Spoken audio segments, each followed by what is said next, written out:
I had a sister approach me and say, "Sister, I'm in distress, I'm about to get divorced, and I'm in a polygamous marriage, I'm a second wife, and it was done in secret."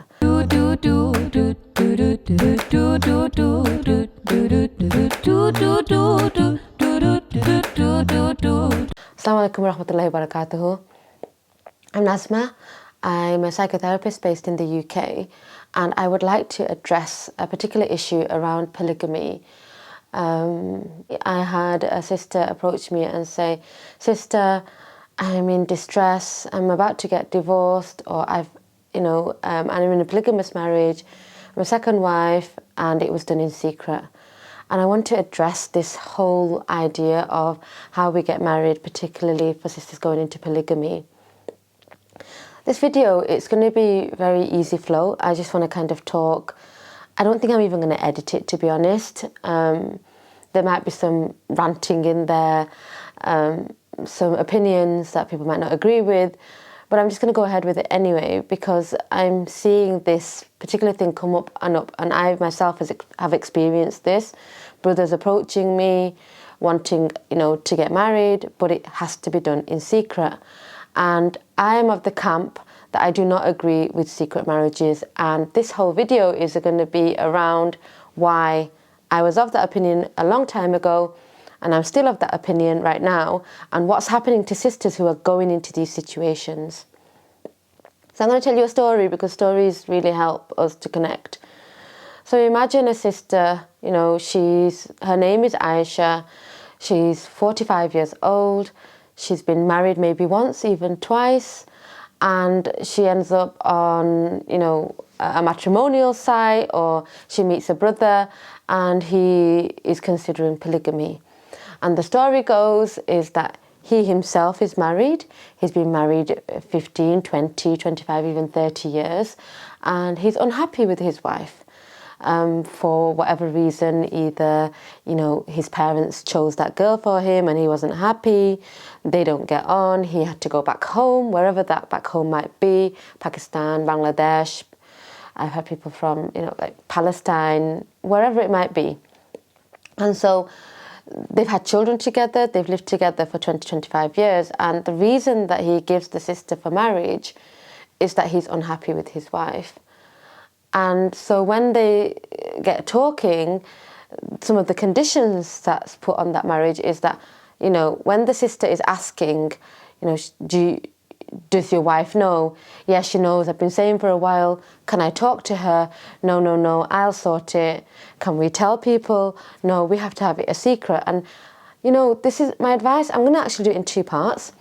This is the advice to sisters first and foremost. You might have been married once, you might have been married twice, but it doesn't mean that you can't find a good person, okay? And it doesn't mean that you have to be a secret, right? Really, that's something that has to change within us. Alarm bells, I remember when I was getting approached by brothers who wanted secret marriages, and my alarm bells would just ring. I have 2 children, and part of marriage is that I'm provided for financially. I should be able to go out into my community and say I have a husband and be able to rely on him. And the very fact that I'm secret from the beginning already tells me that this person is willing to keep secrets. And that's not a characteristic that I value. If he's going to keep secrets from someone else, then at what point in my journey with him is he going to keep secrets from me? What would stop him from then having a 3rd wife or a 4th wife and then do the same thing? Okay. Secondly, as much as the brothers will say, I'm allowed, of course they're allowed. And yes, they don't have to seek permission from the first. I understand that, okay? But if a brother is getting married, and that brother is sincerely wanting to, do this for the sake of Allah, which it should be done for, I am not against polygamy, so let me just make that very clear. This video is not about whether you go into polygamy or whether you don't. That's not what I'm here for. My stance on this is the way we go about it, okay? And the heartache that it's causing later on by the decisions we make at the forefront of that, at the beginning of making that choice. So brothers, will often, if a brother is sincere and wants to get married, okay, then, and he fears Allah, then he would know that automatically these two people have rights, okay? He might have children with both of them. They might have children with individual from other marriages. You know, there's a sense of responsibility that comes with that. Automatically, by you not telling the other, what do you tell the other wife? When you're staying with this wife, and another thing is time is very important. You're supposed to split time up equally. That's the one thing that Allah subhanahu wa ta'ala will hold you accountable to, that the nights have to be spent equally. Other things in terms of, you know, what you buy them or even finances, it can be by what their living standards are, but time has to be equal. And knowing this, you know, if somebody is God-fearing, then they look at that first before they go into this mammoth task. So if time is something that has to be split between them, then what do you tell the first wife? Do you tell them you're on a business trip? Do you tell them, you know, you're staying at your mum's one night a week, like all of a sudden after 20 years? What are you telling them? And so automatically this brother would have to lie in order to sustain the second marriage. So although, yeah, you don't have to tell them, what are the consequences of not doing that? So, and another thing is that, you know, if you're having problems with the first wife, then the solution is not to go and get a second. Honestly, that doesn't fix your problem with the first wife. You know, your problems with your first wife is your problems with your first wife. And your problems with your second wife is your problem with your second wife. They're not connected. And if for some weird idea that you have that somehow I'll get married and everything will be fixed, you're completely mistaken. Because yes, you might have a little bit of romance for the first 3 months, 4 months, a year. After that, we're human beings. And Allah knows better than we know. And Allah knows that marriages are not just based on this love and this physical attraction. It's based on responsibilities. You know, women want to be provided. They want to feel safe. We want to go on to have children. How are you going to do these things? How are you going to do these things if you're already lying? And that lying is not going to create a better marriage in your first marriage. It's going to create a worse marriage. You know, you're adding something that's not of barakah into your marriage. You know, so the idea that a brother tells you that, you know, I'm unhappy and that's why I want to get married, I don't think that's a real good reason. I think that alarm bell should ring if that happens. You know, the brothers that actually should go into, oh, I'm not saying, you know, that's the only reason. And of course, if they're unhappy and they choose to have a second wife and they're still treating the first wife fairly, absolutely, they can do that. But I think a better situation would be a brother who's mature enough would do this first of all. If he's not getting on with his first wife, he makes attempts to try and make that marriage work, okay? And if it's at a point where both of them have come to a mutual understanding that, hey, we don't get on, we've decided to stay for finances, for the children, for society, for whatever reasons they have. But they're mature enough to come to that place and then they have the conversation that, look, you know, I would like to seek out a second wife. And the wife says, you know what, I would like to still stay because I have the finances, I have the children, and I'm happy for you to do that. That's a much more secure environment to go into, especially if you're a second wife, because I'm hearing it the other way as well. You know, first wives are like, second wives are home wreckers, they've come in, they've taken my husband, and the second wife's like, oh, I got married and she's not letting him stay. Believe me, girls, this is not about you or her, this is him.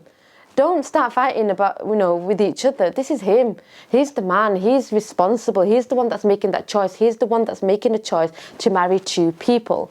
And with that comes responsibility. And if he starts off by telling one person a lie, and actually he's probably telling both of you a lie, then what does that say about the characteristics of that man?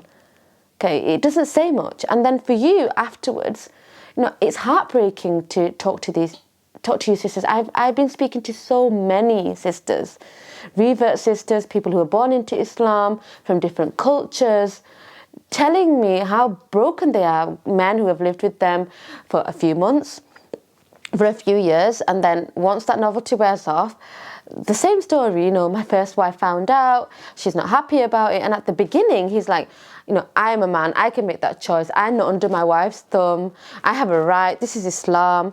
They'll give you all of that. But then when the beans spill, like when it's all out in the open, who is the one that's at loss? You are. Because you're the one that didn't tell your wali. You're the one that believed him when he said, you know, you have to keep it a secret a little bit longer. You're the one that believed him when you said his wife's all crazy and won't accept it or doesn't get on. But yet when the reality kicks in and his first wife finds out, she goes crazy because she spent the last 20, 25 years with this man and says, you can't have anything to do with it. He's invested in that relationship. He's been with her for 20, 25 years. He can't be that miserable. You know, if he's so practicing and it was that bad, then surely Allah subhanahu wa ta'ala has said, you know, if it's that bad, then get a divorce. But he hasn't done that.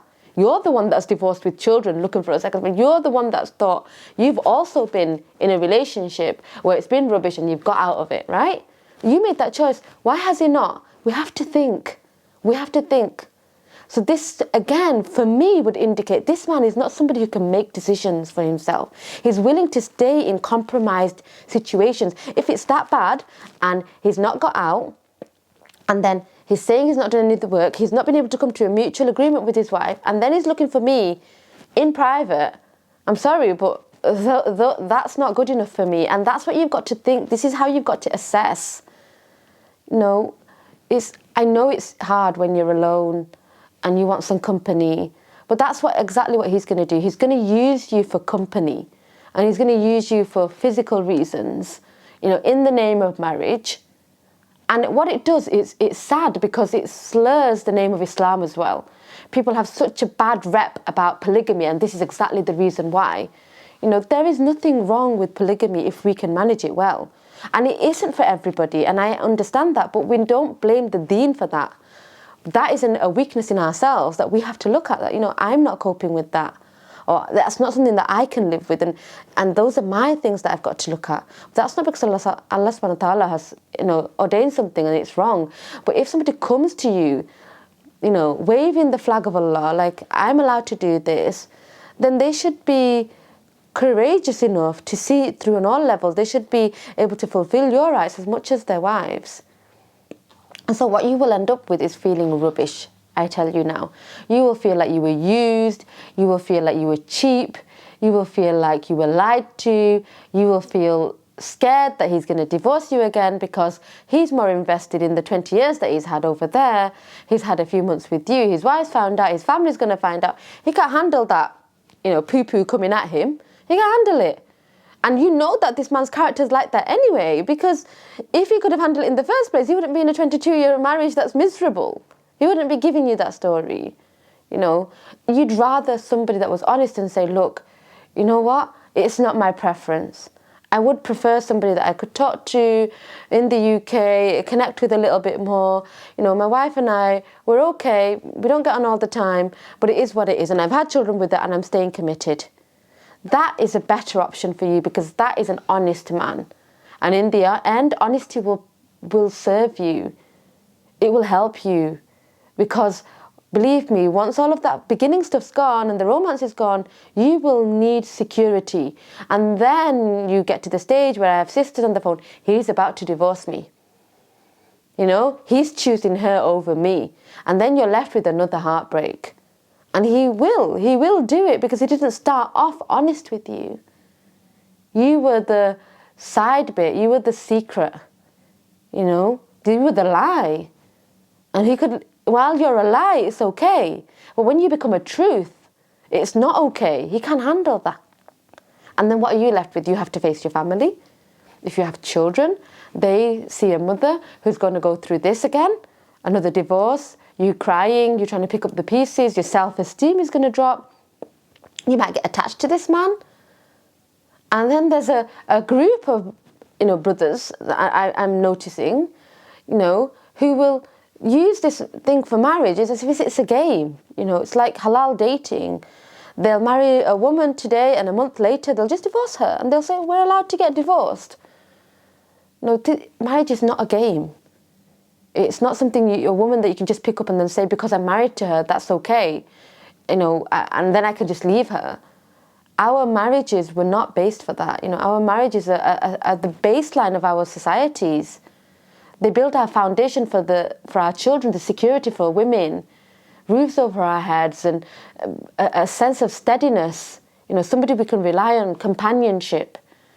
And a higher level would be somebody who's marrying, whose both wives are on board.